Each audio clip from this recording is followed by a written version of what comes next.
Ephesians chapter 5, 22 to 33. This is God's word for us today, brothers and sisters. Let us read His word. Wives, submit to your own husbands as to the Lord. For the husband is the head of the wife, even as Christ is the head of the church, His body, and is Himself its Savior. Now, as the church submits to Christ, so also wives should submit in everything to their husbands. Husbands, love your wives as Christ loved the church and gave Himself up for her, that He might sanctify her, having cleansed her by the washing of water with the word, so that He might present the church to Himself in splendor, without spot or wrinkle or any such thing, that she might be holy and without blemish. In the same way, husbands should love their wives as their own bodies. He who loves his wife loves himself, for no one ever hated his own flesh, but nourishes and cherishes it, just as Christ does the church, because we are members of His body. Therefore, a man shall leave his father and mother and hold fast to his wife, and the two shall become one flesh. This mystery is profound, and I am saying that it refers to Christ and the church. However, let each one of you love his wife as himself, and let the wife see that she respects her husband. For the reading of the Word of God, may He bless the preaching of it. Sa pagpaminaw mga igsoon sa pulong sa Ginoo, sermon this morning, I entitled the sermon this morning, the pattern of marriage.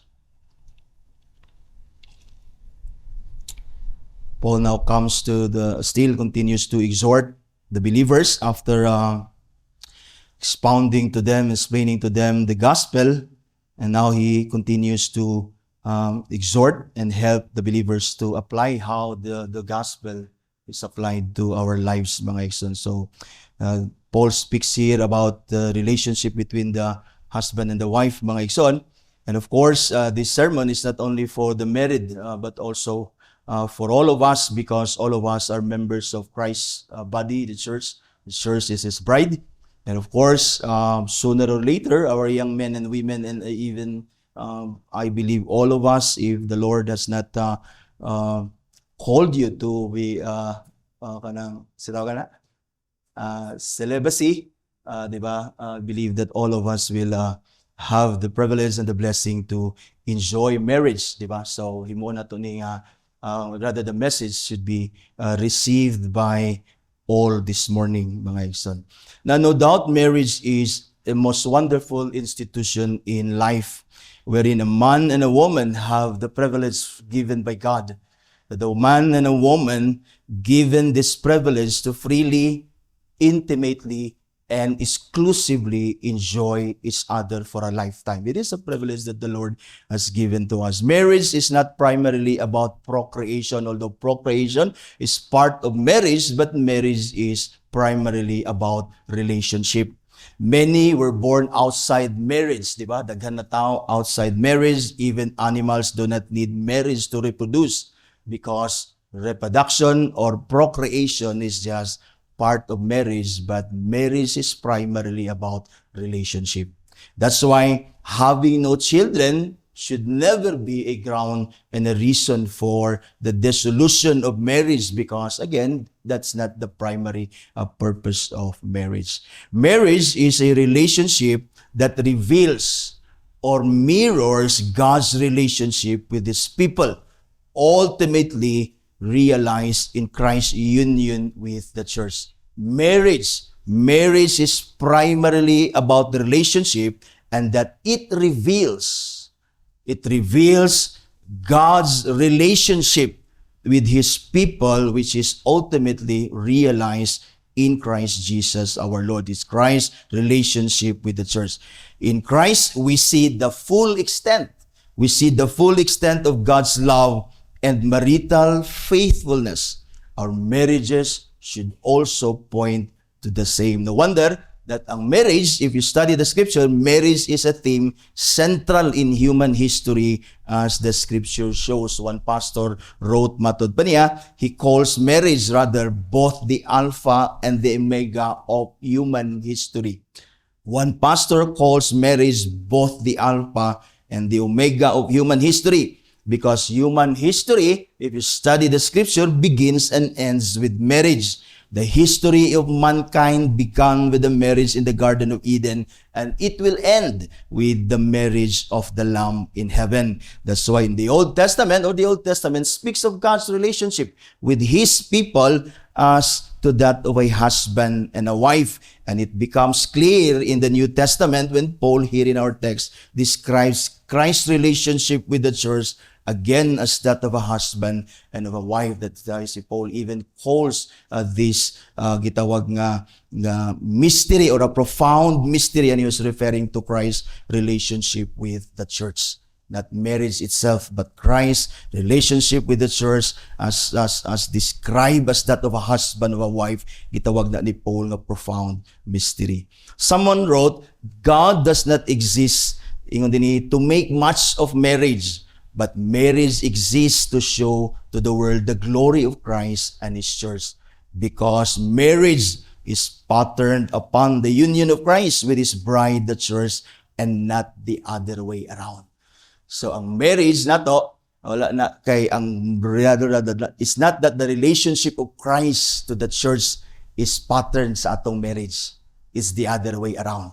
Our marriage is patterned to that relationship with relationship of God with His people that is again ultimately fulfilled in the Lord Jesus Christ. And now we know that God's relationship sa iyang katawhan is eternal. It is eternal. Even before God created humanity, even before He chose people He chose people for Himself, this relationship between the Son of God and the people whom He has chosen for Himself is always that intimate. It's always that gitawag nga permanent, which is described or rather mirrored or revealed diha sa atong human nga mga marriages. So diyan nato makita nga anong gitawag ni Paul nga profound mystery. It is not Christ's relationship to the church patterned after marriage, but our marriages are patterned to that of Christ's special bond with the church. Therefore, our marriages should serve God's purpose of mirroring to the world Christ's union, Christ's special relationship, a bond with His church. Now, husbands should find a model in Christ for sacrificial, loving, strong yet tender headship. And on the other hand, wives should find in the church's submission to Christ a model for intelligent, honoring, trusting, respectful submission to their own husbands.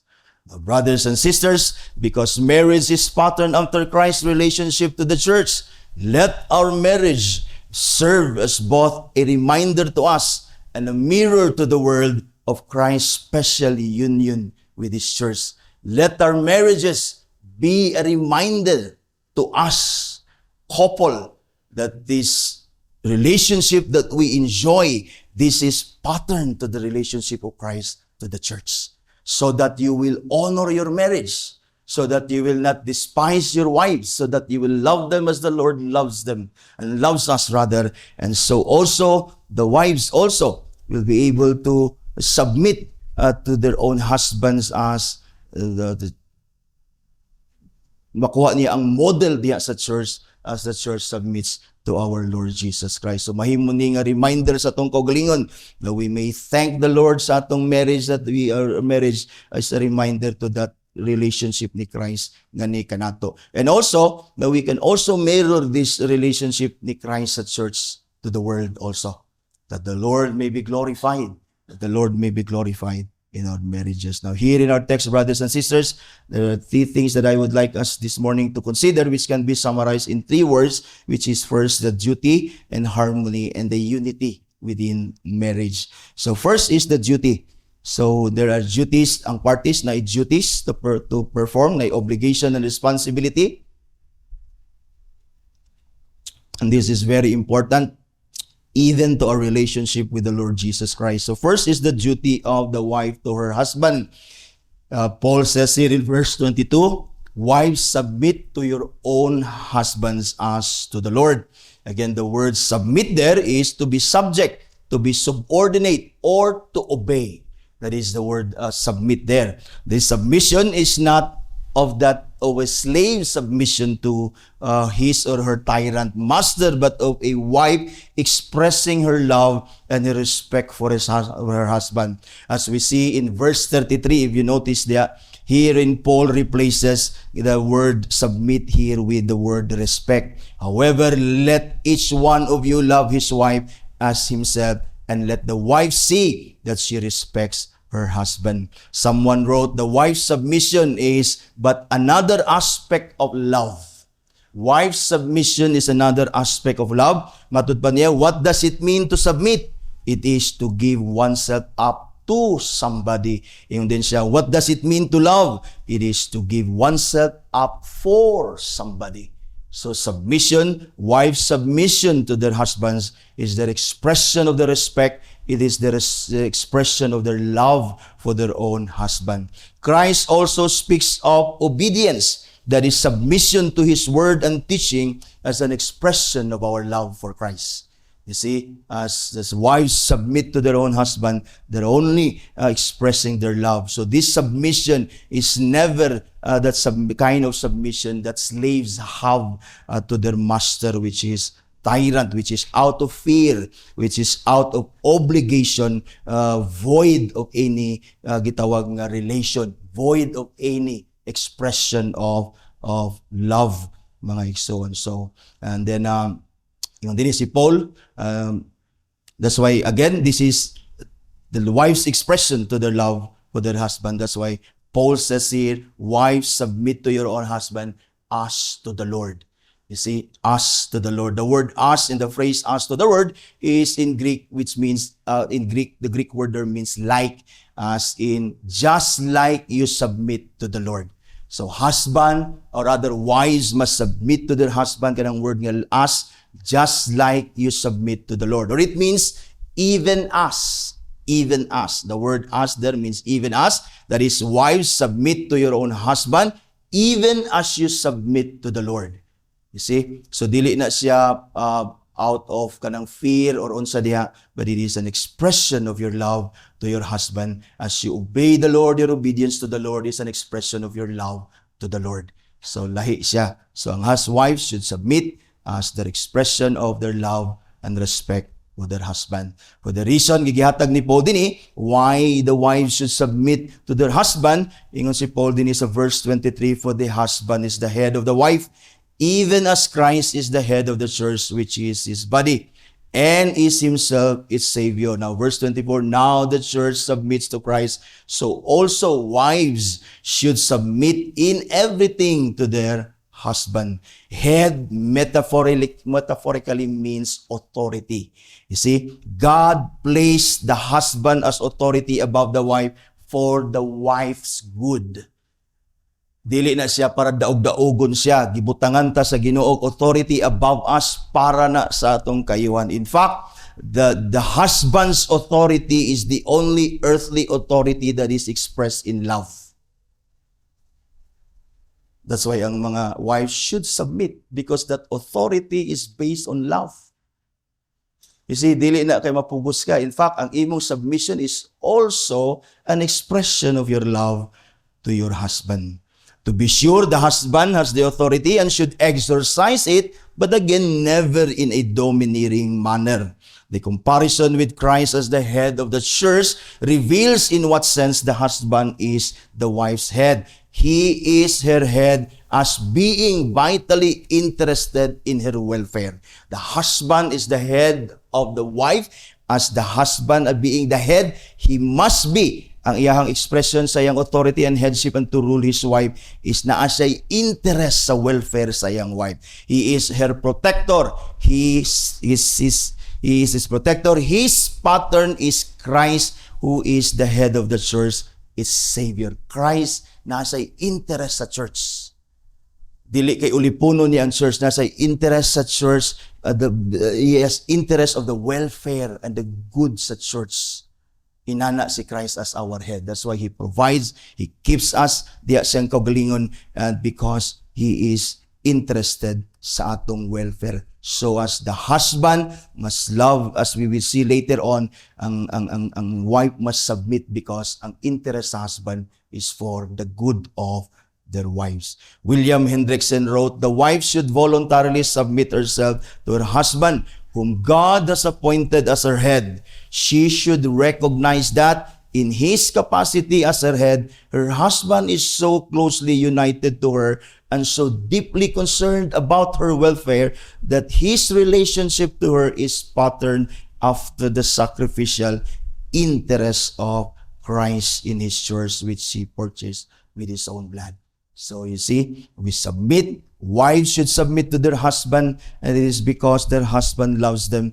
And this headship of their husband is patterned to that of Christ, again, who is so interested for the welfare of the church. And then the nature of this submission. So first is ang submission. We need, wives must submit to their husband because their husband is the head that God has placed above them for their good and for their welfare. And then the nature of this submission.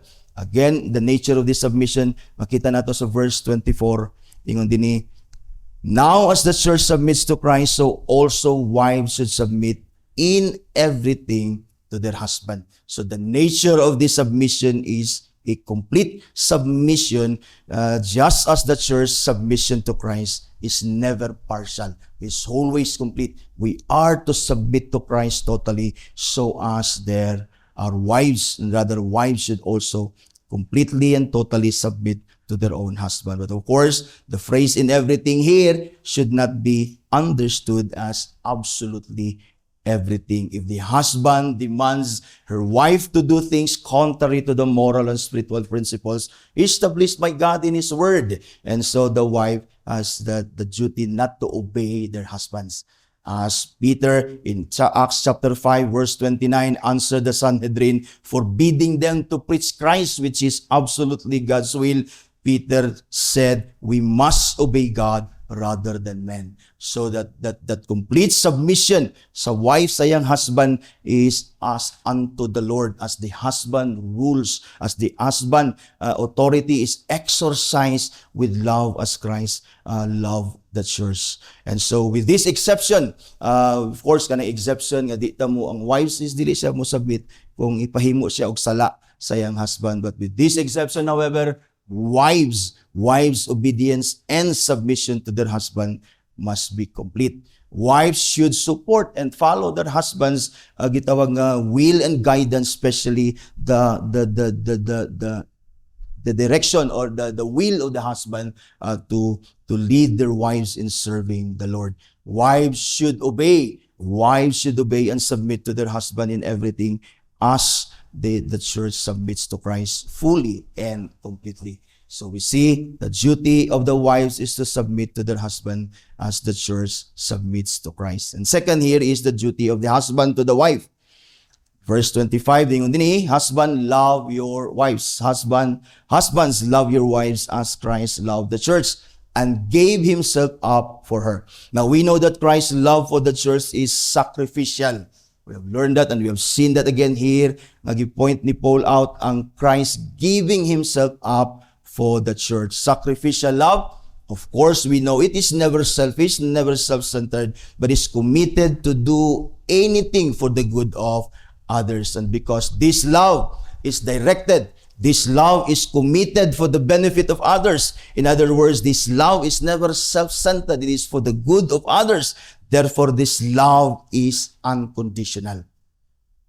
You see, because earthly, godly, we were talking about sacred, sacrificial love that is submissive to the Word of God, is never selfish. And therefore, our love for our wives as Christ's love for the church should never be conditioned anything that is nga ma-perform sa gitawag og church. You see, that is sacrificial love. That is why gitawag na og sacrificial love ang love ni Christ, because He gave Himself for us. He gave Himself up for us sinners unworthy of nothing but condemnation. That is sacrificial. So as the love of the husbands to their wives should never be conditioned on anything sa wife nga ma-perform niya so long as wato niya ang gusto sa iyang husband, and therefore the husband has the duty to love. No. Even if the wife misbehave, even if the wife falls short of the expectations sa husband, even if ang wife can commit a sin, di ba, against her husband, and then the husband still has the duty to love. Even as this is illustrated and even shown to us in the Old Testament, how unfaithful Israel was to God, and yet God remains faithful to Israel. He continues to love them as His people, being united unto Him and with a relationship with that of a husband and a wife. Inana na siya. Ang gugma nato sa atong mga asawa should never be conditioned. It should be unconditional, because naminyo man ta og dili perfect. They're not perfect. So as the church is imperfect, and yet the Lord continues to love us. You see? Sabton na, that's why sabton nato that marriage is pattern of that relationship ni Christ sa church. Because of this, ang atong marriage also, atong hunahunaon sama sa relationship ni Christ ngadto sa church. That's why ang wives should submit to their husband as the church submits to Christ, and the husband also should love their wives, because that is pattern after Christ's love to the church. Now, Christ was so patient with us. You see, He was so kind. He did not seek His own good, but ours. And then He died for us so that our sins may be forgiven, ma-remove ang atong sin, that we may be united and we may be one with Him. And that love of Christ that caused Him to offer Himself for our good, for our salvation, that same love of Christ, and mo'y nag-keep sa ato, mo'y nag-preserve sa ato forever in that relationship, intimate relationship with the Lord. So as we husbands, our love for our wives should be that love that the Lord has poured out into our hearts when the Spirit is given unto us, that same love nga atong gamiton to love our wives, so that even if they fail, even if they fall short, there is no reason for us to forsake them. There is no reason for us to condemn them, because again, we're not married to perfect people. Our wives are sinful and as wretched as we are. But yet again, ang atong basis ani husbands is the love of Christ that He has shown to us. And because this love is a godly love that is poured out into our hearts when the Spirit is given unto us, therefore this kind of love, husbands, should never fail. It should never fail, mga igsoon. Sama sa uniform, 1 Corinthians 13, verse 3 to 8, Paul says here, love is patient, love is kind. We must be patient. We must be kind to our wives. It does not envy, it does not boast, it is not proud. It does not dishonor others. It is not self-seeking. It is not easily angered. It keeps no record of wrongs. Masayop atong mga asawa, but let's not keep record of wrongs. Love does not delight in evil, but rejoices with the truth. So dili na to sugo na itong mga asawa or cause atong asawa to do something that is evil. Then si Paul din, it always protects. Love always protects. And notice the word always trust, always hopes, always persevere. That's why love never fails, because it always perseveres. It always hopes, it always trusts, and it always protects. Love never fails because holy and godly love is not emotional. Dili lang siya based on emotion, but it is primarily based on the decision of the will to choose to love and to choose to act and to express that love unto the subject or the object of your love. That is why true love is visible. You cannot hide true love. True love should be or must be manifested not only in words, but most especially in our actions. That's why when God expressed His love unto us or revealed His love in the Scripture, He manifested His love unto us by giving Christ Jesus. While we were yet sinners, God gave Him Son to express His love to us. For brothers, mga husbands, if we ought to love our wives as Christ loved the church, and this love should be as the love of Christ, that is sacrificial and unconditional, brothers. So that love should always be expressed in our care, in our gitawag na pag-atiman sa atong mga wives. That is why we can say of Christ's love for the church as again sacrificial and unconditional, because it is a love not based on anything sa ato. It is not based on anything sa atong na-perform. Nor Christ's love is based on His feelings or based on anything that is in us. But Christ's love is based solely on the decision of His will, His holy will. That is the pleasure of His holy will to love undeserved, to love unlovable, the unlovable, and to love people who are worthy of nothing but condemnation. And yet the Lord loves us. This will to love ni Christ is unconditional, and this unconditional love to Christ, love of Christ to His people, led Christ to give Himself sacrificially for His people. You see, ang love ni Christ is not feeling, dili based on His emotion, although part na sa atong earthly nga love, but love, mga igsoon, godly love, holy love should be, and primarily is a decision of the will. Decision na sa will. Kasi dili na sa feeling, because feelings come and go, but yung decision nimo, if you're firm sa imong decision to love your wife, unsay may tabo sa iya ha, di ba? Mo fade man ang iyang beauty, di ba? Usay mo dwindle man ang iyang gitawag nga submission sa imo, you continue to love your wife. You continue to be patient, to be kind, di ba? And to preserve her and to love her always as Christ loved us, brothers and sisters. And so, yung din Christ love His bride was a decision that was never based again on any condition outside of Christ. But it was solely the pleasure of His will to love again the undeserved, the unlovable, the people who are worthy of nothing but condemnation. So ang love ni Christ is unconditional, that led Him to give Himself for us sacrificially. Verse 26, tingon si Paul dinhi, that He might sanctify her, having cleansed her by the washing of water with the word, so that He might present the church to Himself in splendor, without spot or wrinkle or anything or any such thing, that she might be holy without blemish. Here, Paul shows how Christ's love for the church led him not only to save and to possess the people, to possess the church, to possess his people para sa iyang kaugalingon, but he continues to care for them as his body. Because the church is betrothed to Christ as his bride, Christ continues to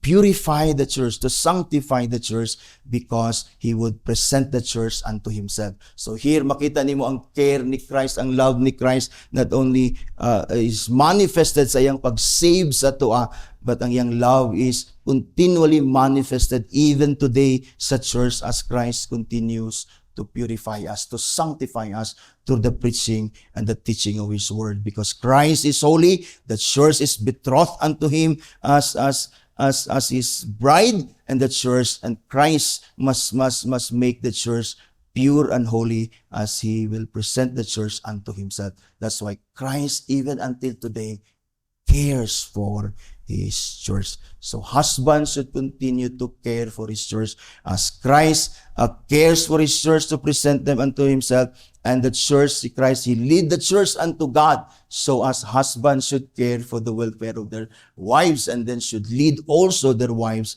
unto serving the Lord as an expression for their love for them.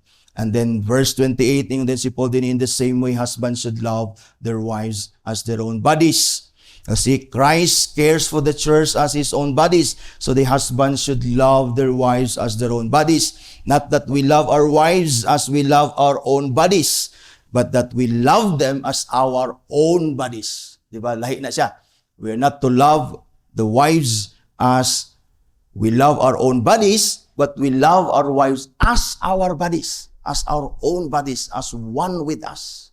Muna ang point ni Paul din. So dili nato i-love ang atong wife, dili lang nato i-love ang atong life as we love ourselves, but we love them as ourselves. You see the difference? That is what Paul meant here, mga igsoon. He loves his wife, but that's why ningon si Paul din, he who loves his wife loves himself. For no one ever hated his own flesh, but nourishes and cherishes it, just as Christ does the church, because we are members of his body. You see, Christ continues to nourish and to cherish his body. Christ cares for each one of us because we are members of his body. We are his bride. So the husband must care for his wife as his own body. For again, ingon si Paul, no one ever hated his own body, but nourishes. The word nourishes means nurtures, not feed. Diba? That speaks of the wife's physical nga mga need. And then cherishes, the Greek word means to warm, to keep warm, to cherish with tender care, with tender love, or to foster with tender care, or to hold dear. You see? The husband, as he loves her wife, he should cherish, he should nourish, he should provide for her, and she should treat her as special sa iya. That he should hold her wife as dear to him. The husband should love their wives as their own bodies by nourishing and cherishing her. That is, by caring for her physically, emotionally, as Christ provides for his church, the needs na spiritual, and then Christ also hold dear the church unto him. So muna ang pag-love sa husband sa ilang mga wives. Godly love is not a feeling, but a decision of the will to give oneself sacrificially and unconditionally for the good of the object sa imong love, which is, of course, your wife. So I hope makalearn ang husband ani, o ang wife at the same time, and all those mga young men and women that one day will be into this kind of relationship. Our decision to love must be over and above our feelings to love if we want our marriages not only to last a lifetime, but if we want our marriages to mirror Christ's love for the church to the world as well. Feelings, as I have said, come and go, but the decision of a godly man to do the will of God, and that is to love his wife, must be firm and should be steadfast, unaffected by anything nga diba? Or anything nga masayop ang imong wife, because this decision is a decision of a godly man to love his wife. That's why even if ang iyang wife masayop, he will continue to love his wife sacrificially and unconditionally. That is how brothers or husbands we are to love our wives as the Lord loves the church. You see, and that is also how the wives should submit to their husband as the church submits to Christ as her husband also. So that is the duty of the husband and the wife. And this is important also so that the unity, rather the harmony and unity of the church or of marriage should also be kept, brothers and sisters. So second, let us consider the word harmony here. Panadaghan kayo pamilya or marriages nga maguba, ma-destroy, broken because ang husband does not do his duty to love unconditionally, sacrificially, and then also the wife does not submit to her husband, mga ison, lovingly and respectfully. And so ang harmony, ang unity sa church, or rather sa relationship, sa marriage, ma-disrupt na siya. So harmony, there can only be harmony within marriage when there is order. We know that God is a God of order, and therefore God sets order even within marriage. Na order ang Ginoo within marriage. If you notice, even sa church, na order. Christ is the head, we are the body. You see? So makep lang ang harmony sa marriage. Harmony is kept when the order is kept. Notice here that Paul addressed the wives first. I-addressan ni Paul first ang wives. Wives, submit to your own husband as to the Lord. Though the husband is the head, but giunag address ni Paul ang wives. Because here, the design here is, of course, to correct and prevent the sin that happened in the Garden of Eden, mga igsoon. Muna ang design ni Paul dini to correct and to prevent the sin in the Garden of Eden from happening again within our marriages, mga igsoon. Wherein sa Garden of Eden, the woman, Eve, usurped the authority of her husband, and of course, si Adan usab, he relinquished his leadership, his headship to his wife, plunging the whole world into sin. And so, kani si Paul, by instructing us and reminding us that our marriages are pattern of that relationship of Christ, that the wife should submit and the husband should love. Most of unta ni ang buhaton ni Adan ug ni Eva dito, but again gi-usurp man ni Eve ang authority, and then si Adan nasayop siya sa iyang love sa iyang wife, di ba? He relinquished his duty, his responsibility as head and an authority above his wife. So sometimes ma-confuse ta sa love sa atong wives, di ba? We allow them to do things even if we know that is contrary to the will of God. Kaya lagi love nato sila, kapuyan tagsamok, di tagang away, hala buhata imong gusto, balag malaglag ka. That's wrong. You see, that's what Adam did in the garden.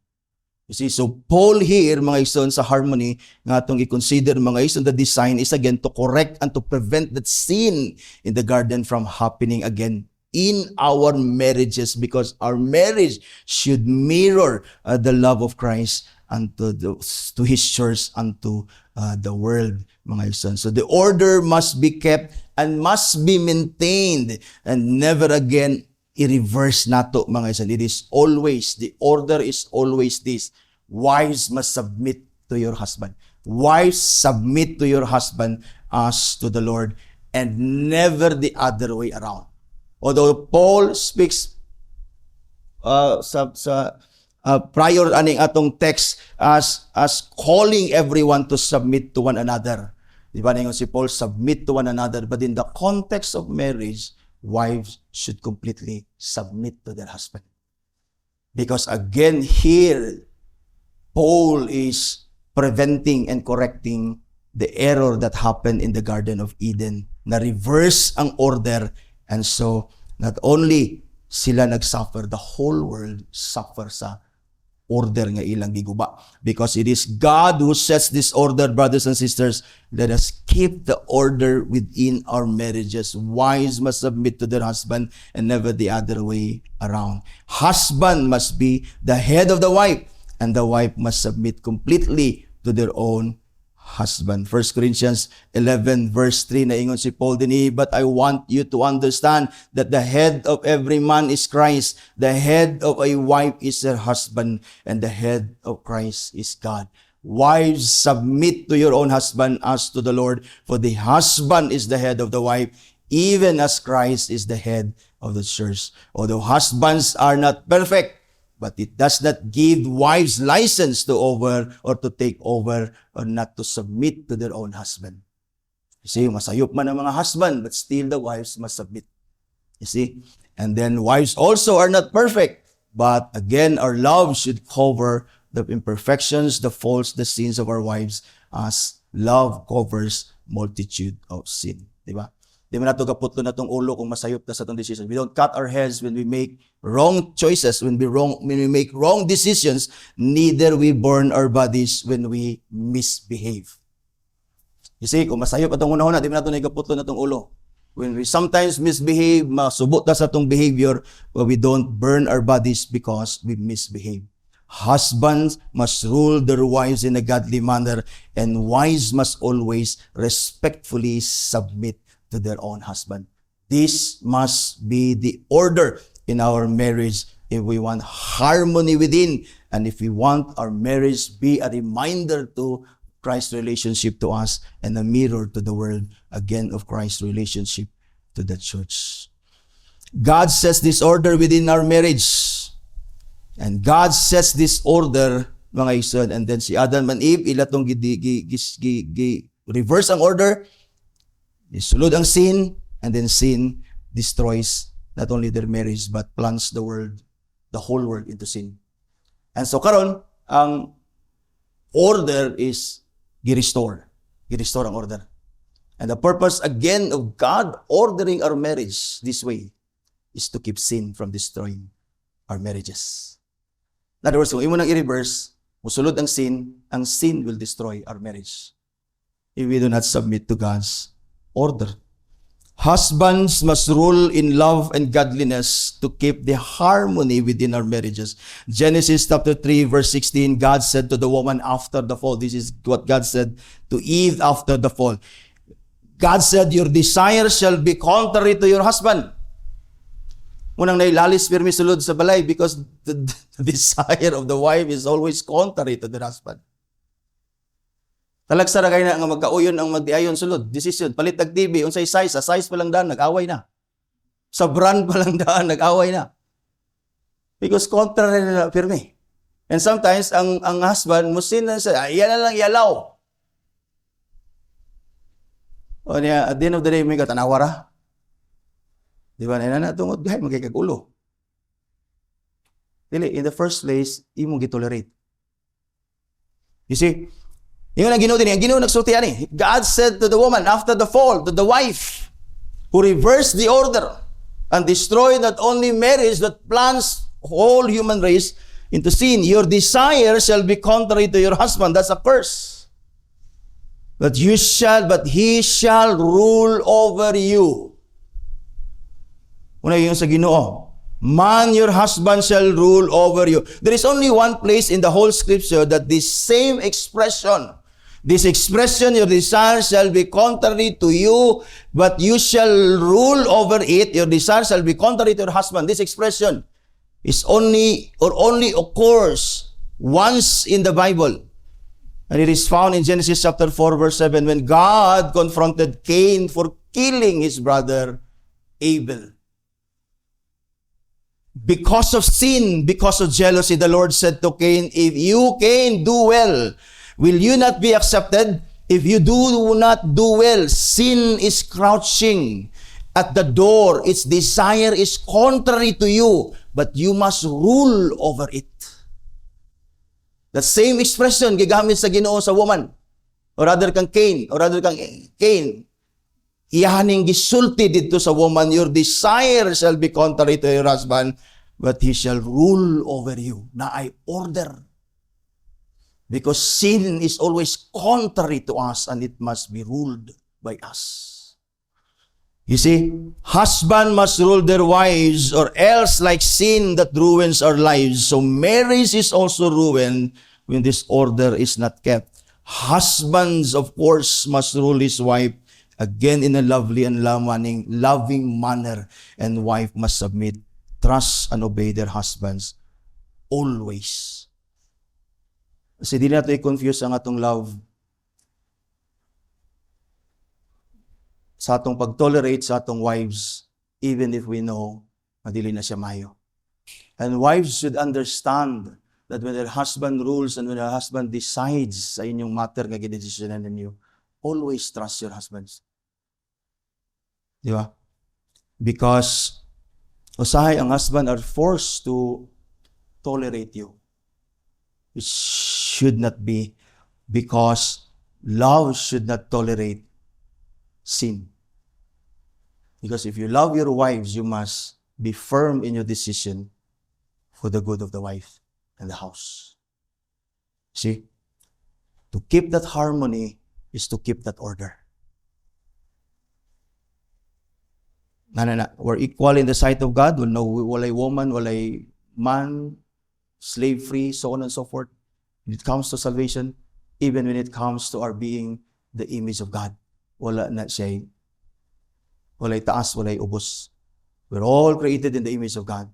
But God has set order even within a man and a wife. Even within male and female na gender. Natay roles to perform. Natay duties to perform to keep God's order, especially in our marriages, brothers and sisters. This is God's order within marriage so that there will not only be harmony between the wife and the husband, but also our marriages, mahimo ni siyang, again, mirrors the harmony between Christ and His church.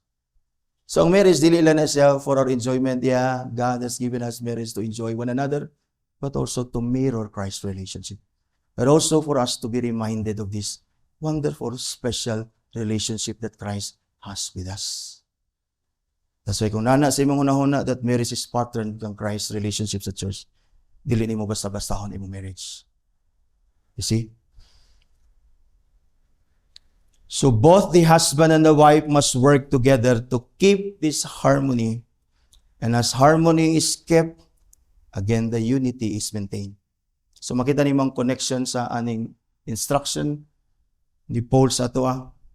We do our duty, and as we do each one's duty faithfully, we're keeping the order, and as we keep the order, the harmony and the unity within marriage is kept.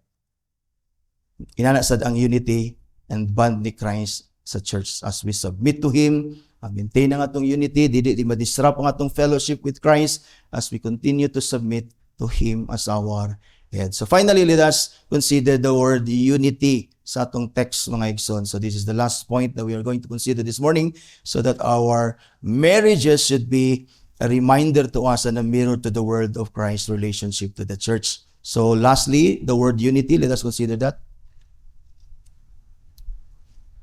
That is the oneness, is the bond that keeps the husband and the wife together permanently. Verse 31, ingon dinhi, therefore a man shall leave his father and mother and hold fast to his wife, and the two shall become one flesh. This is taken from Genesis chapter 2, verse 24, when God instituted marriage in the Garden of Eden.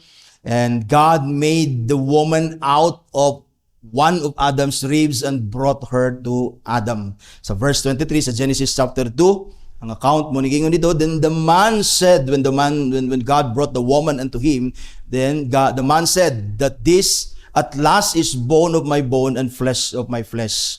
She shall be called woman because she was taken out of man. Verse 24, therefore a man shall leave his father and mother and hold fast. The word hold fast, or the phrase hold fast in Hebrew means glued together. Glued together as in sobra pa sa super glue that speaks of kanabitang dili na siya mas separate.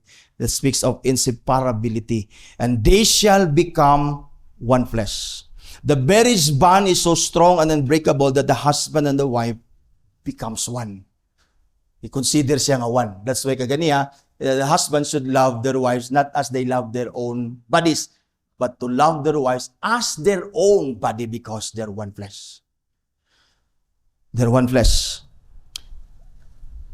One flesh here speaks of first, solidarity of mind and heart of the husband and the wife. The union of interests, that union of purposes, that union of desires, plans, and sympathies. Husbands and wives must be one in all things. Wala may disagreement, but you have to come to a point that you agree. Otherwise, na ay disunity. You see? Duhara ta ka buok, di pagita magasinabot. Samot na kung gitugtang ta sa Ginoo maminyog daghan. If God allowed us to marry more than one wife, it would be a terrible marriage. Because ang duha, di ba magkita magasinabot nga duhara ta, di ba? Sige muglalis kay Una ilang gingon nga labad na gani-ganing isa, magminyo patag isa, mabuang natada na. We ought to love them, and then the wife must submit to keep that harmony, and as we keep that harmony, unity is, the bond is kept, mga igsoon. So this speaks of solidarity. Kaning one flesh speaks of solidarity, one mind, one heart, ang husband, di ba? And then they always reach that sense of agreement in everything, especially, again, in walking together in the ways of the Lord. Una may agrihan ang masag-asawa, usay maglali sa uban, but there is something that we always agree. We always agree to serve the Lord. Because ingon si Amos 3:3, do two walk together unless they have agreed to do so. That's why, husband, if you love your wives, and then lead her to Christ, lead her to God, pag family worship, tudluoy siya sa pulong sa Ginoo, so that she will learn to submit in love unto you, so as the whole family. The church is one in mind and heart with Christ. Our marriages are patterned with Christ's relationship to the church. The church is one in mind and heart with Christ. There is that common interest, purpose, plans, and desires between Christ and His church. The church always agrees with Christ. The church always agrees with Christ. She never contradicts her Lord. She always must obey him. Husbands and wives should always be one in mind and heart, serving the Lord, leading together your whole household in serving the Lord as well. Muna akong klarohon, kung naamay butang nga di mo maglalis, if there is one thing that you always agree together, is serving God. Should never be a question sa inyong marriage. Because truth is, it is God's love that binds marriage together. One flesh also implies exclusivity. That is, exclusivity of one's body as only belongs to her or her husband. Na exclusivity kanang gitawag na one flesh.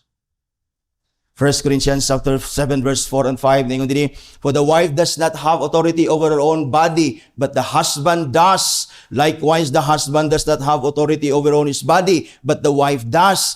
Do not deprive one another, except perhaps by agreement for a limited time, that you may devote yourselves to prayer, but then come together again, so that Satan may not tempt you because of your lack of self-control. Hebrews chapter 13 verse 4, let the marriage bed be undefiled, for God will judge the sexually immoral and the adulterous. The church is exclusively for her Lord. She loves her Lord alone. She is faithful to Him alone. She forsakes everything for Christ alone. She is devoted to Him. She lived for Christ. In fact, the church existed only for Christ alone. Si Paul din sa atong letter sa Ephesians, he condemns sexual immorality, impurity, and covetousness. The law of God prohibits adultery. Do we guard ourselves against the sin that ruins our marriage? Do we flee at the sign of adultery sa imong heart?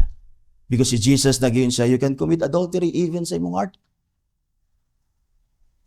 Do we, like Job, make a covenant with our eyes not to look lustfully at a young woman? Do we, like Joseph, refuse to sin against God by having an affair with his master's wife? Are we faithful to our spouses?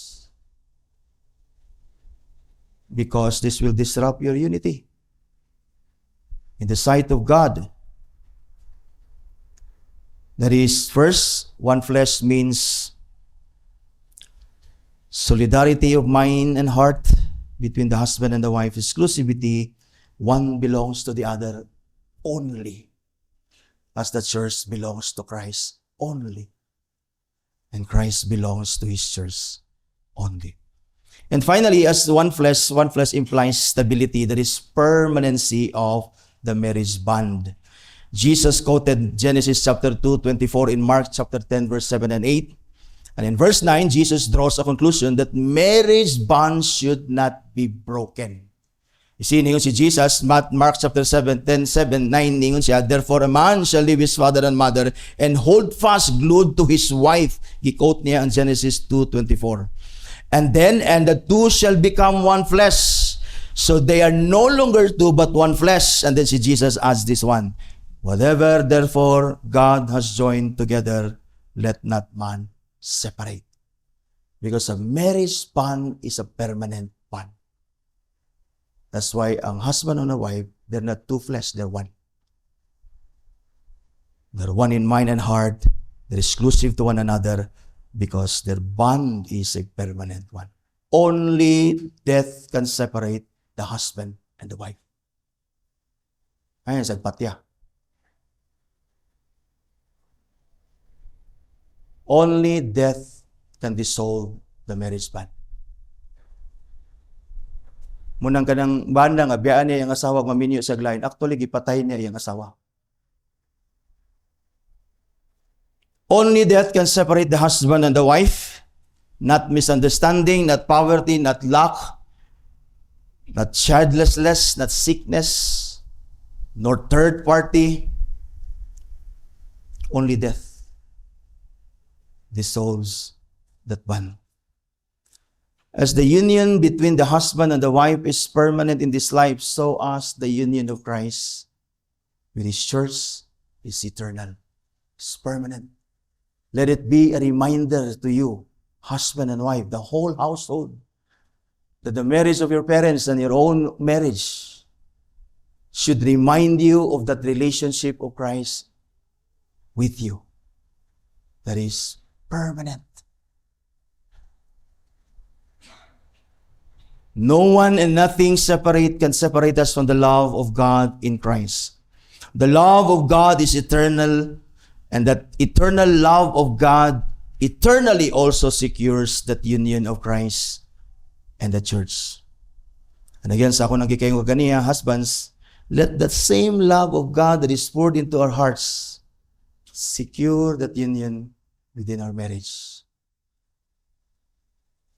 Because if the husband loves the wife sacrificially and unconditionally, walay wife nga mubiya. Walay wife nga dili mo submit respectfully. Although the wife is commanded to submit to their own husband first so that dili ma-reverse ang order. But it is actually the husband that keeps the order.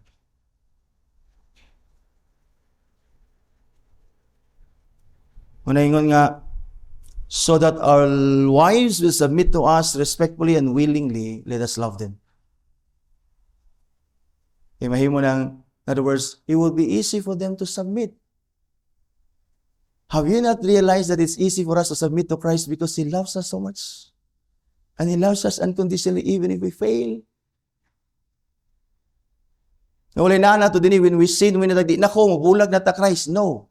The love of Christ always draws us unto Him with repentance and coming unto Him, now wanting to be separated from Him, asking for forgiveness because that love of Christ keeps that harmony and union within us, between us and Him.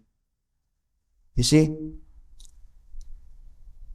And then if you love your wives, it would be easy for them to submit. It will be easy for them to submit. Let the same love of God that He poured out in our hearts also secure the unity of our marriages. Marriage bond is permanent and it mirrors Christ's eternal union with the church. Kung yung nang bulagan, yung mga asawa, you marry other, it will never be a reminder of Christ's bond to you. You see? Let's keep the unity sa atong marriage, brothers and sisters. And then Paul sa verse 32, ningon din siya, this mystery is profound. This mystery is profound. And I am saying that it refers to Christ and the church. The mystery that Paul is talking to here that is profound refers to Christ's relationship to the church, which is intimate and permanent. Nahimo siyang mystery, profound. Profound meaning great kayo sa nga tanan kini nga mystery. This is so great, this is unfathomable, this is splendid nga mystery. Dili mangangha ta ani nga mystery, it is because ang atong relationship ni Christ is that of a husband and a wife. Inana ka intimate, inana ka permanent ang relationship nato ni Christ. And that our marriages should remind us of this profound mystery that is now revealed unto us even this morning. True believers are united to Christ forever. They will never be ever be separated from Christ. Christ loved them, not only sacrificially, but unconditionally. And He also loved them intimately with an everlasting love.